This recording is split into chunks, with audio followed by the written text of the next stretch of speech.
Are you aware of the 3 S's that are eroding your potential, suffocating your productivity, and killing the man that you're meant to be?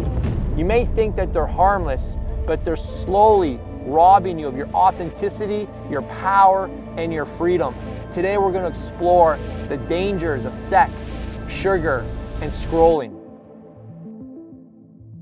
Sex, specifically sexual addiction outside the confines of marriage, is what I call the escape that enslaves. Sexual addiction, whether it be masturbation or pornography or constant validation seeking by jumping on every app and seeing who's liked your photo, it's all about pleasure. It's about escape. When a man is addicted to sex or validation, he's not free. He's enslaved to a chemical dependency that destroys his ability to lead, to love, and to live with purpose. One of the first verses I learned in youth group back in the day was 1 Corinthians 6:18. Flee from sexual immorality. Every other sin a person commits is outside the body, but the sexually immoral person sins against his own body. So what does that even mean? It means that sexual sin is destructive because it's not something you do, it's something that evades the core of who you are. It disconnects you from your masculinity, from your authenticity, and your power. And while a lot of us maybe not be people of faith, deep down you know this, you feel this. And this is because we're not experiencing it in the way that it was designed. So how do you desexualize your life?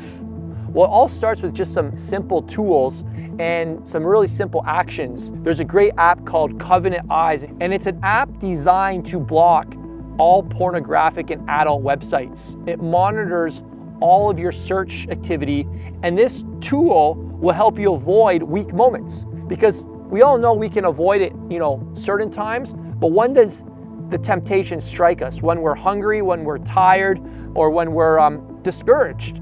So this is going to just eliminate these opportunities to pursue fantasy and feelings right out the window. I actually installed this on my kids' devices, my desktop, my phone devices in March of 2023. So it's been almost 20 months. And some of you may be thinking, I don't need that, that's too extreme, I just use my willpower. Listen, this is the first step to breaking free of sexual temptation and addiction. And just understanding there are tools out there that can create a fortress around your weakness. And if you want to eliminate it, why would you even leave it as an option, right? If this is a battle you truly want to win, it can be won, but you have to want to win it. The next level is to take control of your social media. Start taking a look at what's being fed to you on your feed. And whatever you're feeding yourself, Instagram's gonna feed back more to you in abundance. So if you're checking out Half Naked Girls, you're gonna see Half Naked Girls every time you go onto your feed, which is gonna create this dopamine cycle that becomes extremely unhealthy. So all you need to do is tell Instagram, I'm not interested. There's 3 buttons in the top right-hand corner, and then there's a button that says not interested. Click that button, do it 60 seconds a day, and you can get rid of all the artificial girls showing up on your page. And this whole step is about setting higher standards for yourself. If you're not resonating with the spiritual sharings in this video, I'm sure you appreciate having a standard. There's a great verse in Matthew 5:29. If your right eye causes you to stumble, gouge it out and throw it away. And I don't think they were meaning literally, but that verse is speaking to setting such a high standard for what you expect of yourself. Number 2 is sugar, the trap of modern comfort. Sugar isn't just about sweets, it's about everything we consume. Alcohol, processed junk, anything that numbs us, chains us to cravings, and leaves us powerless. When you can't control your desires, you lose your authentic self. The problem with sugar is that it gives this illusion of energy, but it leaves you fatigued and dependent. It traps you in a cycle of dopamine highs and dopamine lows, making discipline and self-control feel like it's impossible. And then we start telling stories about ourselves why certain things just aren't in the cards for us. One of my favorite verses in Proverbs is Proverbs 25:28. A man without self-control is like a city broken into and left without walls.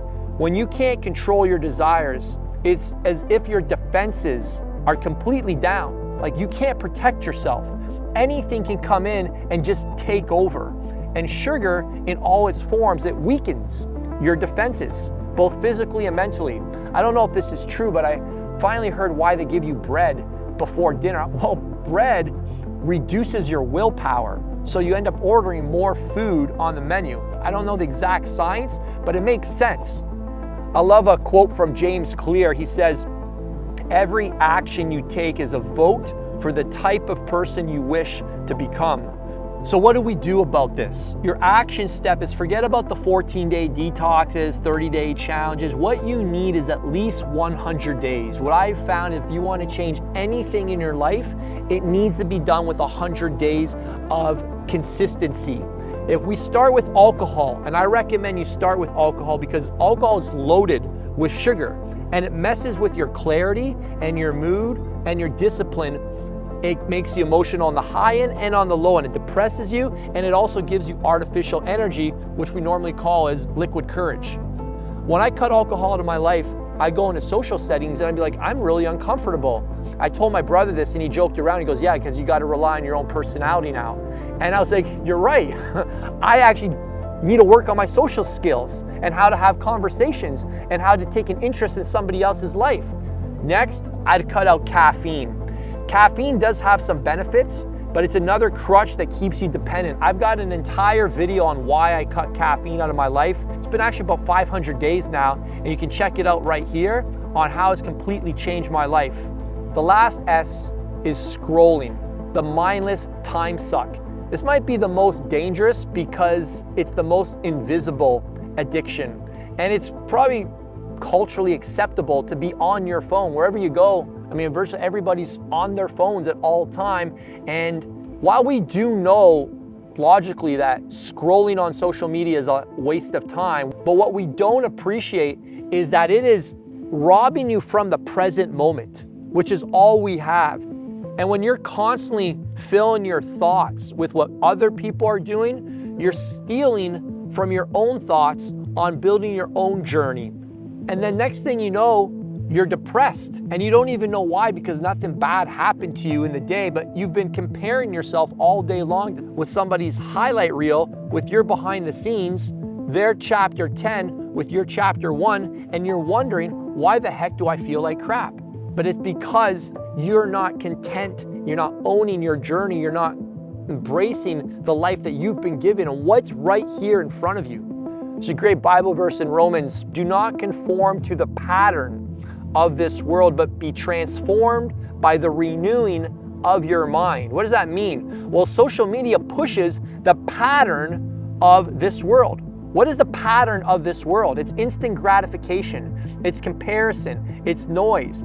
Real transformation comes when you stop comparing yourself and stop feeding your mind with distractions and you dial in on your purpose. The take home is that your phone is not evil, and we need to create boundaries for our mind. Your phone should not enslave you. And if you can't stay off of it for 2 hours a day, then it is enslaving you.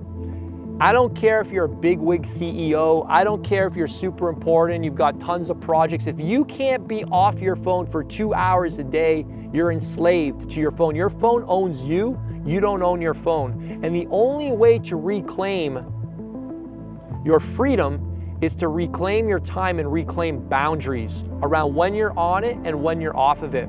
A really simple thing we teach in our coaching program, Bedrock, is the daily 2-hour no phone zone, where you put your phone in a lockbox for 2 hours, and you can get these lockboxes on Amazon for like 40, 50 bucks. And it's really fun if you want to gamify it with your kids. You can tell your kids, hey, daddy needs to be off his phone 2 hours a day, and then your kids can put it in the lockbox for you. And doing it with your kids is going to raise the stakes, because I don't think there's any dad out there that wants to disappoint their kid and say, hey, I'm committed to being present with you guys, and then you're reaching for your phone. You're instantly telling your kids that your device is more important to them, and that has a long-term damaging effect. And I'm not preaching from a place that I've got this figured out. I mess this up all the time, but I do know that when you put your phone in that lockbox 2 hours a day, you will see that it is possible to win this war and actually experience life, which I think a lot of us have checked out on many, many years ago.